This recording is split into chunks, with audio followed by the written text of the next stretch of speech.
Hello car lovers driving the 2021 Honda Civic Type R, and this is a little bit of a different video. I'm going to really share my thoughts about what this car is not and what it is over the last 2 days that I've had it. In the past, when I've test driven these, I've only had an afternoon with them, and it was kind of like just learning the vehicle, and sometimes you don't really get the best insight. I've had it for 2 days. I've had to drive a lot with it. It's all dirty. I haven't had a chance to clean it.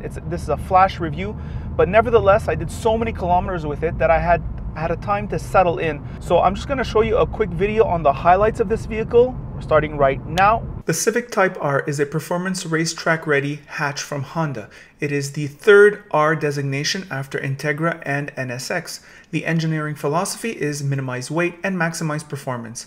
As opposed to Type S, which is racetrack capable, the R is racetrack ready.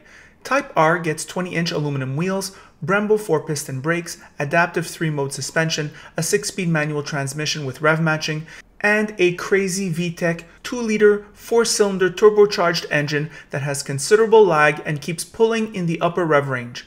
It makes 306 horsepower and 295 pounds of torque and almost feels underrated, but I think it is Type R's low weight that gives you that impression.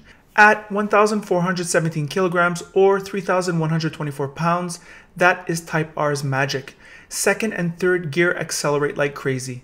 It is designed for the track, no question, and Honda went to considerable lengths to make the front end as sorted as possible, though in regular driving, first gear is useless, and when raining, first and second gear are useless despite a limited slip differential. These tires are 245s with a 30 ratio. That is a track use size and will make you cringe over Montreal's horrible roads. Type R gets Honda's electric driving aids, even adaptive cruise control. The main strengths of Type R are its power to weight ratio, sorted handling, lightweight driving feel, and overall responsiveness in a convenient package. This is a Honda Civic tuned by some of the finest engineers in the world. This is a collector's car, no question. The price is whatever the dealer will charge you. We're back. So, what this car does well, what to expect from it? Well, the daily grind, I think, is probably better than the STI, certainly, the Ford Focus RS, certainly. Although these seats are very, very bolstered, they have a softness to it. And I drove around for an hour trip to go somewhere, an hour to come back. And I gotta say, although these things are not very comfortable, they don't create enormous discomfort. You'd expect pains in your thighs with these bolsters, here in your ribs. No, they kind of like get your form really well. Other drivability things is this transmission. This transmission is the best transmission like ever. They've weighted the shifter, and it's got this bolt action feel, the short throw, and the rev matching.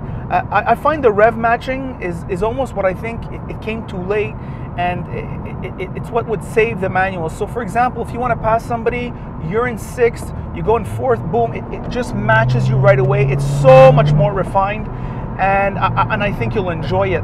So that is a must feature now on manuals. I would never buy another manual if it didn't have the rev matching feature, especially a performance vehicle. Another thing this car has is you'll quickly come to grips is that it has a lot of turbo lag. I find from 1,500 to 2,500 RPM, if you floor it, you're going to wait, and that is a little bit not awesome. But it does give it some quacky characteristics that it all of a sudden it starts to pull, right? It starts to pull really fast.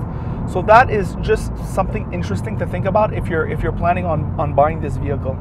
Other things that I find are very awesome about this vehicle is this has a great visibility. It has very nice, comfortable, and usable back seats for the category. You have a hatchback, so it is very practical on that level. And it's the right size. I was sitting with somebody next to me. They were bumping elbows into me, so pretty good on that level. The infotainment has hard buttons, redundant hard buttons. It's pretty basic. This suede steering wheel, I think the suede steering wheel is going to be a pain in the rear to clean over time. However, over the immediate and short-term use, it's true, it does feel better than a leather in terms of just gripping it, and it feels substantial also, so very good on that level. I'm driving here in Quebec at highway speeds. There is a reasonable amount of road noise, and every time you hear a big bump, you're going to be reminded that you have extra low profile tires, and I'm telling you, you're going to crack your mags. And that's something that I'm thinking about constantly when I'm driving, and therefore it kind of diminishes the driving experience if you want.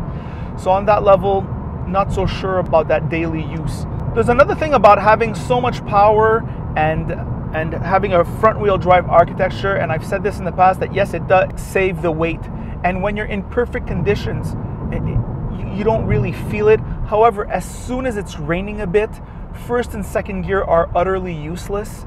There's so much power going down to the ground. And another thing is, from a fun quotient, there's such a thing as a fun daily driver. This is not what this is. This is a daily driver that you can take out on the track, because as soon as you start having a little bit of fun with this car, you're way exceeding the speed limit. So for example, I'm on the highway now. Let's say I want to have a little bit of fun. Let's say I put it in third and go, right? Let's just do this. Boom. And there, it's over. I'm way over the limit. And it's kind of not that fun. Because every time you start to have fun, you have to back off, right? This really highlights that a less powerful car that you're ringing out at 100% is so much funner to drive than a more powerful car that you're ringing out for 3 seconds. I mean, sure, you get a rush, and there's no doubt about it that is a rush, the acceleration, the vicious acceleration. However, if you can't use it, you can never use it on public roads. And perhaps I'm biased because I live in Montreal, and in Montreal, like, I enjoy speeding as much as the next person. However, you can't be an idiot when you're speeding. You can't speed in the city or in the suburbs. You have to get out on mountain roads, right? Rural roads. So this is kind of making this experience duller. I would have liked maybe something with 240 horsepower and ring it out a bit more. Instead of always moderating my accelerations. It's no fun driving like that. The handling is obviously next level. When you're on a flat, dry pavement, I think this car really shines. You can decide to never slow down for anything. You're getting off the highway and you have like this long, curvy off-ramp, no problem. You can just stay 100 kilometers an hour. Any curve that says, that's a yellow sign that says you have to slow down, you don't ever have to slow down with this vehicle. It's just the handling characteristics are so high level, it carries speed like crazy. So that's another thing. It accelerates and brakes very hard, but you don't really need it because you don't ever have to slow down or accelerate. You can just keep your speed constant all the time. So that's kind of awesome.